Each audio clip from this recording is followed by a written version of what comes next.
Welcome to the Global Medical Device Podcast, where today's brightest minds in the medical device industry go to get their most useful and actionable insider knowledge direct from some of the world's leading medical device experts and companies. On this episode of the Global Medical Device Podcast, I catch up with Mike Drues with Vascular Sciences, and we talk about the FDA 2020 inspection data and kind of digest and evaluate the top 3 areas of 43 observations. I'm going to spoil it for you. It's CAPA, it's complaints, it's design control. We talk a little bit more about some of the whys and maybe what you can do about it. So enjoy this episode of the Global Medical Device Podcast. Hello and welcome to the Global Medical Device Podcast. This is your host and founder at Greenlight Guru, Jon Speer. And joining me today is familiar face and voice. And remember, the Global Medical Device Podcast powered by Greenlight Guru is now available on video. So I hope you're checking that out. But joining me is Mike Drues, president of Vascular Sciences. Mike, welcome. Thank you, John. Always a pleasure to speak with you and especially to see you today. And I can't help but point out that it's, I think my forte is the content. So, none of my customers pay me for what I look like. So if somebody's paying Greenlight for what I look like, then thank you. We'll just leave it at that. I'm not going to touch that one. Fair enough. So one of the things that we've talked about from time to time over the years is, just some trends and what's happening from the FDA perspective. And you sent over an article the other day. It was a pretty good one on Med Device Online. And we'll provide a link to that. But I think the author did a really good job of this article. But the article covers the top 10 most cited issues in FDA fiscal year 2020 from medical device inspections. So I thought we could unpack that a little bit and explore that a little bit. The first thing was interesting to me. I mean, this is not a big surprise, but the volume of inspections is down a great deal. Now, that's not a huge surprise, but any thoughts about that before we start to talk about some of the issues that were cited? Yeah, I think it's a great place to start, John. The volume of inspections for 2020 was down by about that. And it's not, any surprise as to why. It's primarily because of COVID. But basically, it's not just the volume of inspections down, but the number of findings, specifically 43 observations and warning letters. And my question is why? Because COVID aside, more inspections are being done remotely. So when the number of findings is down, is it because we in companies and we as an industry are doing a better job? Or is it because of something else? It kind of begs the question, John, how effective are these remote inspections when you do, for example, a desktop audit? Is that just as effective as if somebody was in your facility auditing, the old-fashioned way, as people would say? This is a classic problem in epidemiology and medicine. If the number of diagnoses of a disease is increased, is it that more people are getting the disease, or is it that we're just better at diagnosing the disease? So can we conclude, John, because the number of observations is down, that we are in an industry doing a better job? I think that's an inaccurate conclusion. I think it's, who knows at this point in time, because I think my opinion is 2020 was such a weird year for audits and inspections. And of course, the volume was down. And I know, FDA did resort to some remote activities, but someone was telling me recently, and I tried to look this up, and I have to believe this person. There seems to be an authority, but apparently FDA doesn't have a mandate, or I'll use the word permission, or something of that nature to do remote inspections for med device companies. And that was intriguing to me. So I wonder if that's part of why we saw that reduced number of inspections, in addition to the COVID, is that they didn't have a mechanism or a means to do remote inspections. Well, I can't comment as to the legalities of that. I'm not an expert in that particular area, but according to the statistics shared in this article, which I assume are valid, the number of 483s that were issued against medical device quality systems was half. So that's a pretty significant decrease. Huge. And I think it would be naive for someone to say, oh, half from what it was the previous year. Yeah, there's reduction in the number of inspections, but percentage, we're doing much better year over year. I think that's a little premature. This is the proverbial, John, is the glass half empty or half full? Both are factually correct statements. You can't argue with either one. So is it that this number is decreased by 50%? Is that a good thing or a bad thing? All right. I think maybe it makes sense, John, to move on to the of those observational letters and those warnings. So according to the reference, the top 3 cited claims were probably no surprise to you, John, No. CAPAs, complaints, and design controls. Those 3 things, those 3 areas, CAPAs, complaints, and design controls, led to approximately 35% of all 483 observations that FDA issued last year. Well, I don't remember the exact percentage from previous years. I do remember, though, that this is no surprise that for many years, CAPAs, complaints, and design controls, sometimes they jockey for number 1, 2, or 3 position, if you will. But for years, these have been routinely the top 3 things that result in 483 observations. So this is not a huge surprise. CAPA has been the winner. I don't know if that's the right word here, but the winner as far as 483 observations for, I think, something like 8 out of the last 10 years or something crazy like that. So yeah, those aren't a surprise, really. Well, just to peel back that onion a little bit further, John, and it's kind of ironic, that we're talking about CAPA, corrective action, preventative act, because we're trying to get into the preventative here of trying to, keep these things from happening. But it says of the 197 times that CAPAs were issued last year, manufacturers either didn't document their procedures, didn't cite them, or they didn't document them. That was the majority of the times, about 105 times, or in about 30 cases, they didn't even cite them. That's crazy. I mean, to me, what's the point of having any, a CAPA system or a quality management system in general? You're not going to document if you're not going to cite. I mean, That's crazy. I mean, almost 200 43s for CAPA, 165. So if my math is correct, let's call that roughly about 83 or so % of the CAPA citations is because they didn't have procedures documented. It's like, hello, it's 2021. That's a little mind-blowing to me that companies still don't have procedures to describe how they do corrective actions and preventive actions. That's a little concerning. One of the things that I've talked to many of my customers about, John, and I know you and I have talked about in some of our discussions before, just because a company has a quality management system, and of course all medical device companies have, and just because it ticks all of the regulatory boxes, I've never made the assumption that the quality management system works for a whole bunch of different reasons. And one of the things that I see missing in a lot of quality management systems, John, is specific criteria for when, for example, a complaint, which is the number 2 reason here, should be transitioned or elevated to a CAPA, right? So I got to believe that some of this is embedded when they say that they didn't even have the procedures to implement them. Would have to believe that as well. And I've observed similar sorts of issues with a lot of companies. Like they may have a CAPA procedure that describes what to do when somebody decides that an issue is CAPA worthy. But I think it's the inputs into that CAPA process that are questionable or need some work. To your point, if you have a complaint, what do? Is there ever a time or situation or circumstance where you need to escalate that in the CAPA? And if so, what are those conditions and criteria to do so? And not just complaint, but just other practices as well, maybe manufacturing or purchasing or whatever the case may be. Clear definition, I think, is missing in a lot of company procedures with respect to determining if and when a CAPA is necessary. So then I think in those circumstances, I mean, it's a little unfair to scrutinize the CAPA process too much. At the same time, I mean, this shows that, to your point, just because you put it down in a procedure doesn't necessarily mean it works. You have to kind of live those procedures. And this is sort of, I think, the essence of implementing quality systems and implementing the subsequent processes and procedures that comprise that quality system, because this is how you do business. And if you don't follow through with that, you're just checking that box, then, well, no wonder there are so many issues being cited for things like not having a procedure because didn't do it, And I got to point out the irony or maybe even the hypocrisy of what you yourself just said. Putting down the procedure assumes that you have a procedure. The majority of these companies cited here are companies that didn't have a procedure.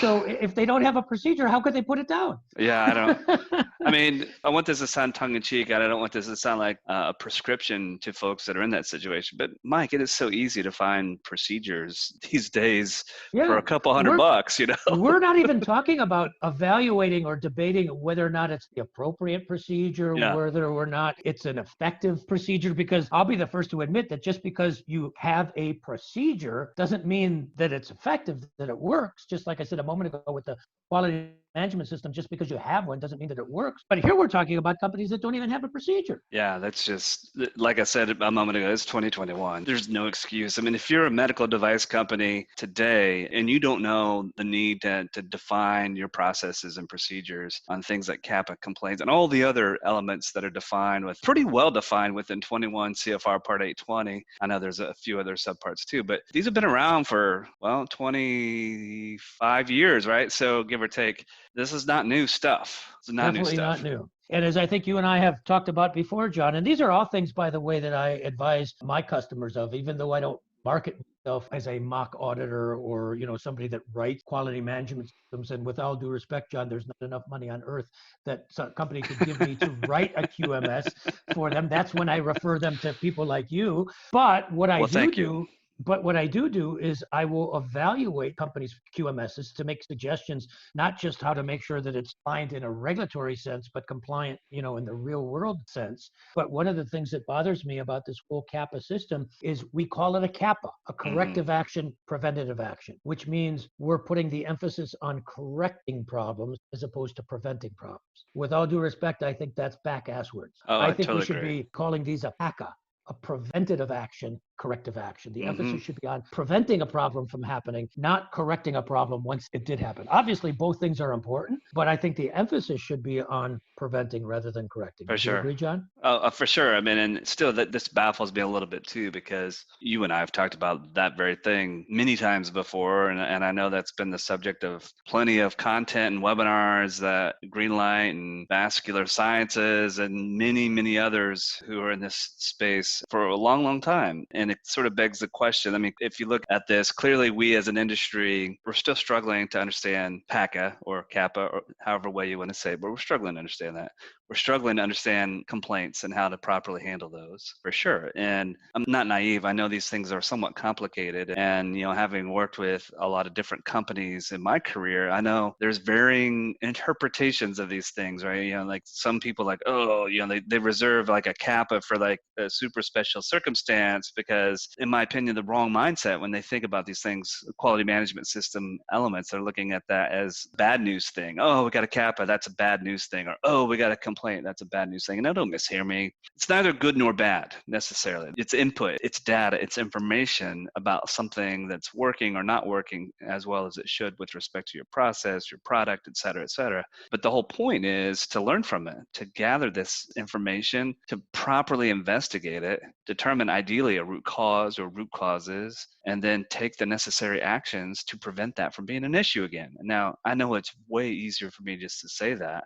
It's a little bit more challenging in practice, but we're not reinventing the wheel. Indeed, John, we're not reinventing the wheel. History does tend to repeat itself. I mean, whatever metaphor, whatever cliche you want to use, they have a lot of truth. Why don't we move on to the second most common source of 483 observations, according to the article and the FDA statistics here, and that is complaints. And here's I thought was an interesting little factoid. Of the almost 200 times that complaints were cited, manufacturers did not document. Once again, we're back to documenting their procedures or maintaining their files and so on. I mean, what happened to the old GMP adage, John, from years, if not decades ago? If it wasn't documented, it never happened. Well, but that might be the problem, Mike.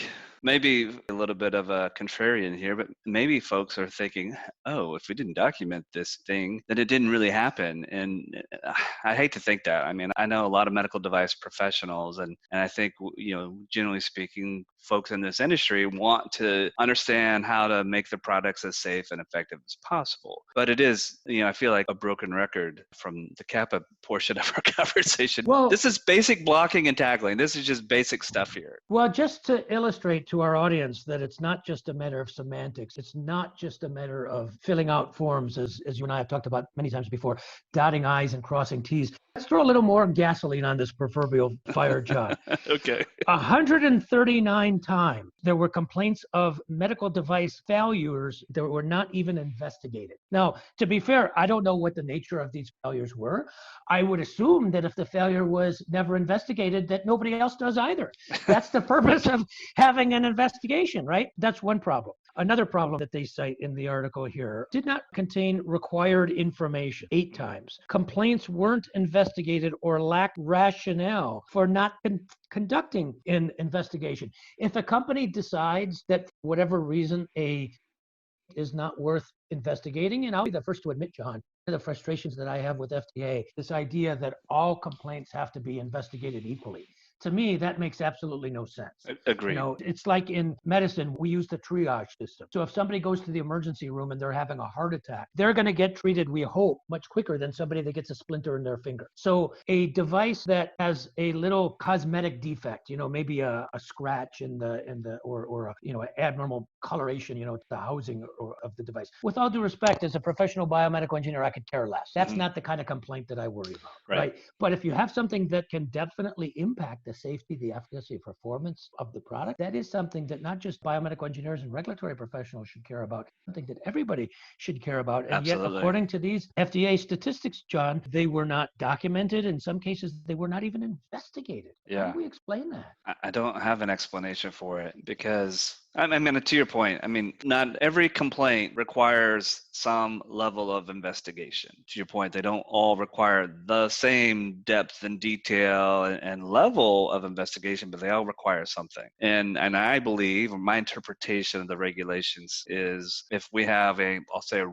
repeat infraction, something that we've observed before or learned about previously that we did already investigate, there's an opportunity to tie that previous investigation to this new event. But you shouldn't do so just carte blanche. Say like, oh, yeah, that thing happened before. This is exactly like that thing before.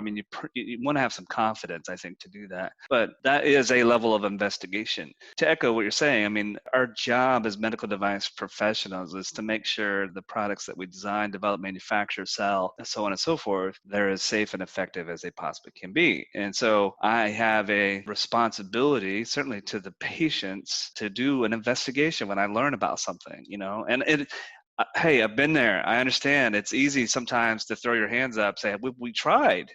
We called a few people. We didn't learn anything. I don't think that's a good excuse, Well, the thing that bothers me most thus far with our conversation, John, is we're not quibbling over the details of whether they did a thorough enough investigation. Right. We're not quibbling over the details of the amount of information. We're not quibbling about the details of a procedure that a company is using, and is that the adequate procedure, or can it be done better? When it comes to CAPAs or now complaints, we're talking about whether or not the company even did some of these things, whether the company had these procedures in place, whether or not they investigated a problem. Yeah. And can you imagine, never mind about, I applaud your altruistic, motivations here of wanting to do things for the greater good, for the protection of the patients. Never mind, from altruism, never mind regulatory. Can you imagine, John, what in a courtroom, an expert witness like me, if I can say that not only did the company, have reports of a problem happening, but they didn't even investigate the problem happening. Yeah. It doesn't take an MD or PhD or JD or RAC. It doesn't take any letters after anybody's name to appreciate ka-ching, ka-ching, ka-ching. So altruism aside, FDA consequences aside, if our colleagues in our industry that are listening to us, if they're not paying attention from a pure product liability perspective, I don't know what greater motivation we can offer than that. Yeah, I want to try to see if we can highlight a few tips and pointers for folks before we wrap things up here in a few moments. But before we do that, I want to take a short break. I want to remind everyone that I'm speaking with Mike Drues. Mike is president of Vascular Sciences, probably a voice you've heard before on the Global Medical Device podcast. If you have, then you probably know how I feel about the guy. He is best in the industry when it comes to regulatory strategy and, building out roadmaps and pathways and just things that they might be a little bit different than what you're used to, and that's okay. Mike's got a very pragmatic way of doing things, and he does think about the problem probably differently than most regulatory professionals in the industry. So I would encourage you to check out Mike Drues. You can find him a number of places, LinkedIn. He writes for content for a lot of different publications. He does webinars for Greenlight quite often, and obviously podcasts. So check that out. And While I'm taking this short break, I want to remind you all about Greenlight Guru. We do have a medical device success platform that helps you manage CAPAs and complaints. And the next thing we're going to talk about design controls among a lot of different areas of a quality management system so that it's a little bit simpler. We have templates and procedures. We have gurus on our team that have been there, done that can walk you through and help you get everything where it needs to be from a process perspective. So if you're interested in learning more about how Greenlight Guru might be able to help, go check it out, www.greenlight.guru. All right. So Mike, I think let's hit that third item on the top 3 list, and then maybe let's see if we can give some tips and pointers on things that folks can take home and maybe change about their ways so that here in a year from now, we're not talking about the same thing. Absolutely, John. Happy to continue the discussion. All right. So the third item was design controls. And this one's always interesting to me. Most folks know that I'm a design control nerd. And it's always design validation. So the design control ones is a little bit complicated, I suppose. And that design control 820.30 has multiple subparts. But it always seems like design validation is at the top of 483 observations with respect to the topic of design controls. I don't understand why. Well, I would also remind you, as well as our audience, John, that what originally brought the two of us together many years ago was the topic of design controls. Yes, it was. And validation was part of it. For those that are not familiar with that story, then maybe we can, as part of this particular podcast, maybe we can point to some references back to those days. But so design controls continues to be sort of the thorn in the rose bush for a lot of companies.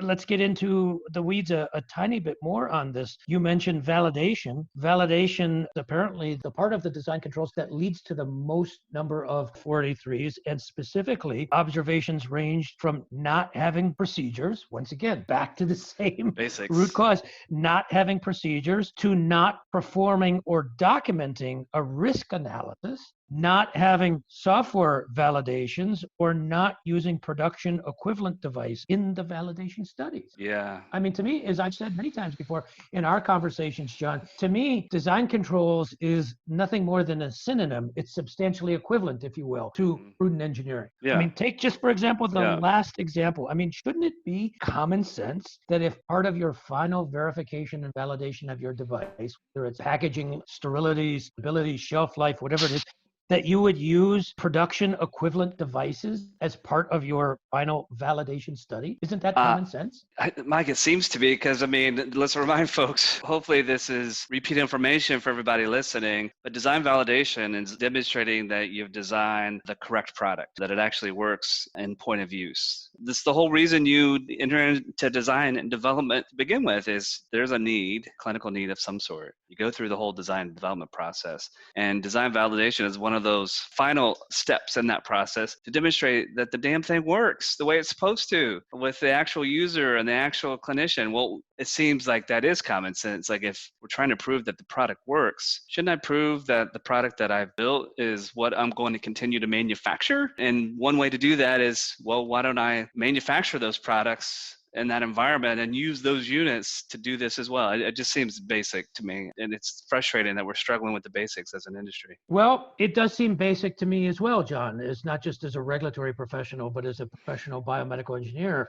But let's take this a step further, because the devil is in the detail. And as I'm fond of saying, average regulatory professionals know the rules, but the best ones know the exceptions. Mm-hmm. You and I both know very well that what we're talking about here, specifically using production equivalent devices in our final V&V testing, that's what the regulatory textbook says. That's what the theory says, but that's not always the reality. Right. There are many cases, and I advise this to my customers all the time, where you can justify using non-final product as part of your final V&V testing, as long as you can justify. And in a nutshell, basically the regulatory logic or the engineering logic is, I have to show that if I were to conduct the same test on my final production device, I would get the same result as whatever version that I'm testing it on. And this is one of the big difference between startup or small companies operate versus large companies, especially when it comes to things like sterility of validations or shelf life, which can take a very, very long time. So I think it's important, John. On one hand, we are being a bit critical of our industry here in our many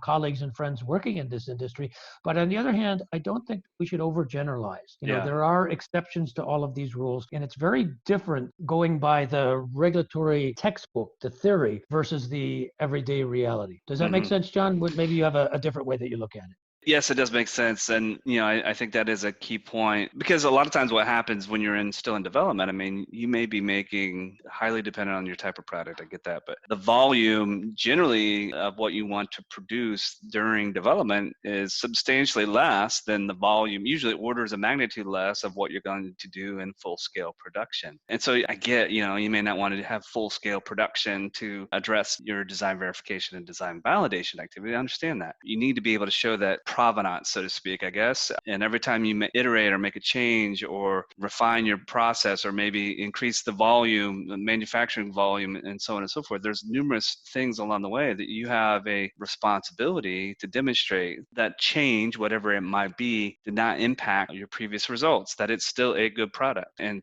corroborates and supports what you've done from a V&V perspective. So yeah, I'm right there with you. So just to recap, so they list 10 of the most cited issues in medical device inspections. We've focused on the top 3, APA's, complaints, and design controls. Collectively, those represent 35% or a little bit more than a third of all of the 43s. One other one that I just wanted to point out just very, very quickly, and then we can wrap this up, John, is purchasing controls. Yeah. And they point out here that another of the common cited issues is purchasing controls. The reason why I bring this up is because the other day I had one of my customers, a small startup company, they have limited resources.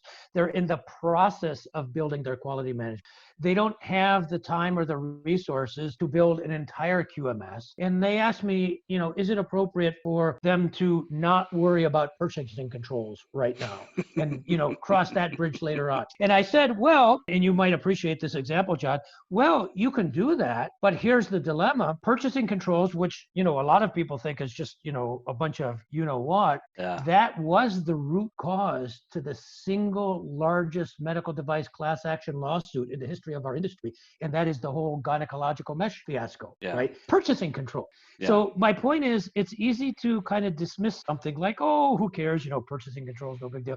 That, can cause significant problems by itself. Would you agree, John? 100%. And I think whenever I talk to companies, and if they're smaller or earlier stage companies, oftentimes I'm asked, what is the strategy for implementing my quality management system? Do I need it all right away?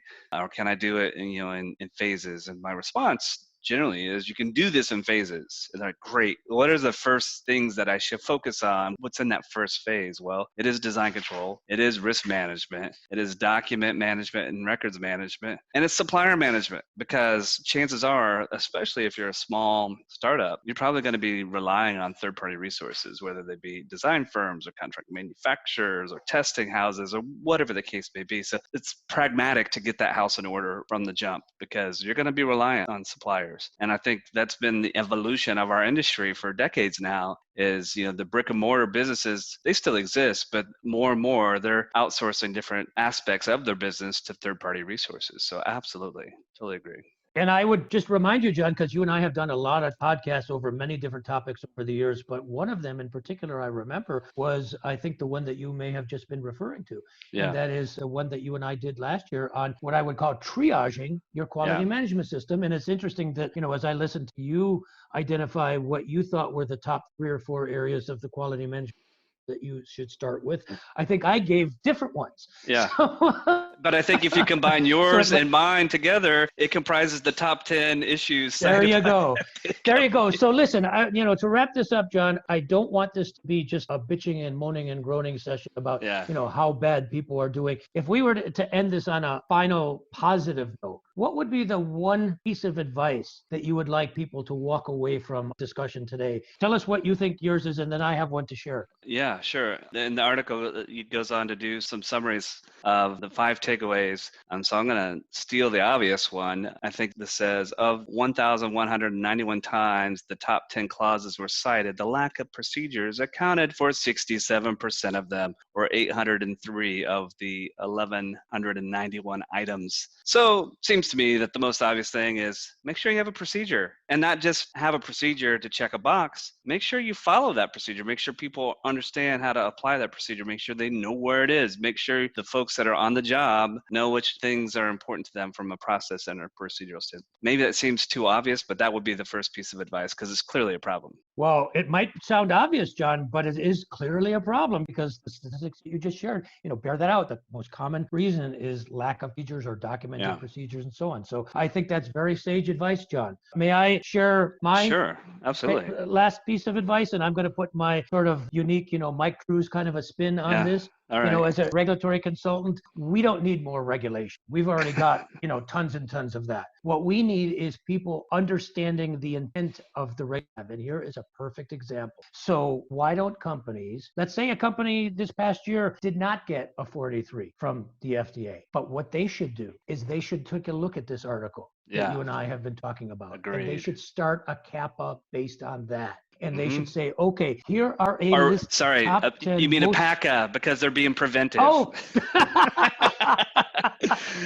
thank you for correcting me, John. A PACA, a preventive action, corrective action. Take a look at these list of 10 most cited issues. And even though if you haven't gotten dinged by FDA yet, take a look at these and see, could these happen to us? And try to address these. Try to make sure that you have these procedures and so on in place. Take the number one, in this list, CAPA citations in a reactionary fashion. Once you know that you have a problem, corrective action. Do it as you just pointed out, John, not a CAPA, but a PACA. Try to use this information and prevent problems from occurring. Just like, when the Bleeding Edge documentary came out, you and I talked about that from Netflix. I said that should be mandatory viewing for everybody in our industry. Use that as a point of discussion within your organization. Even though you might not be manufacturing some of the devices that were talked about in that particular documentary, take a look at that documentary and ask yourself the question, could these problems happen to us? Yeah, that's good. I think is part of what is truly being a responsible for medical device professional. Yeah, I love it. You think that's realistic, John, or did I just fall off the turnip truck yesterday? I think you fell off the turnip truck. I hope it's not too Pollyanna-ish either for our industry, because I think it's good. It's the whole idea. I mean, clearly, FDA is probably going to be looking at your CAPA practices, your complaint practices, your design control practices, your purchasing and supplier control practices, and so on and so forth. In fact, it's pretty clear what they're going to be looking for because QSR defines the requirements. They have, I believe, QSIT is still the method by which FDA does inspections. They tell you what they're looking for. So it is no excuse to not have this in place. So I think, yes, go scrutinize what you do and don't do as from a business practice standpoint. Make sure that you do have these things addressed because these will certainly be areas that FDA and other regulatory bodies are going to look for and expect that you have in place and that you're managing those effectively. So yeah, I think it's great advice. Simple too. John, you've obviously played this game for a very long time. Have you ever seen a company start a CAPA or a PACA based not on problems that they've experienced, but problems that other companies in the industry have experienced and to try to prevent them? I have not, but I think now we have just bar for our industry. I was trying to think. It seemed like there might have been one time that comes to mind because it was perhaps, but certainly it's. But generally, that's Yeah, I mean, here we have an article. It's in an industry publication. People may be scratching their head like, should I do a PACA because of this article? Yes, you should. Absolutely, yes. Yes, you should. Absolutely. And if your conclusion was everything terrific and these problems that happen to us, then absolutely, let's have a parade and wave the flag. Yeah. But if not, it's an opportunity to fix some problems before they occur. And it's always better to fix them yourself. An ounce of prevention is worth a pound of cure. Again, whatever cliche. And the last thing that I'll mention, and then we can wrap this up, John, is, as a regulatory professional, I'm constantly looking for precedent, not necessarily in a regulatory, I was going to say predicates, not necessarily in a regulatory or a 510K sense. But for example, having a 510K device on the market, and if there's problems with a predicate device, you should be investigating those. Here we have, examples of problems that a lot of companies have faced in our industry. Taking a look at these problems and asking ourselves the question, could these same problems or similar problems happen to us? To me, John, that is the essence. That's the philosophy of why we have a quality management. Yeah. Never mind, dotting the I's, crossing the T's, checking the boxes. It's the whole intent of that regulation. Absolutely. Well, on that note, I can't say that any better than what you just did, Mike. So we're going to let that be the last thought on today's podcast. And folks, as I mentioned, check out Mike Drues with Vascular Sciences. Great guy to have in your corner if you're doing anything, maybe anything regulatory related, but I was going to say, if you want some novel, unique strategy and approach, Mike is your guy. So don't just follow blindly and do what everybody else has done. Bring people like Mike Drues and Vascular Sciences and give us a call at Greenlight Guru, because we're trying to raise the bar, so to speak. We're trying to do something unique, novel, different, innovative, creative, all those sorts of things. And yes, those are okay to say and be a medical device company, but you just need the right pathway and strategy to understand how to do that. So as always, thank you for listening to the Global Medical Device Podcast. This is your host and founder at Greenlight Guru, Jon Speer.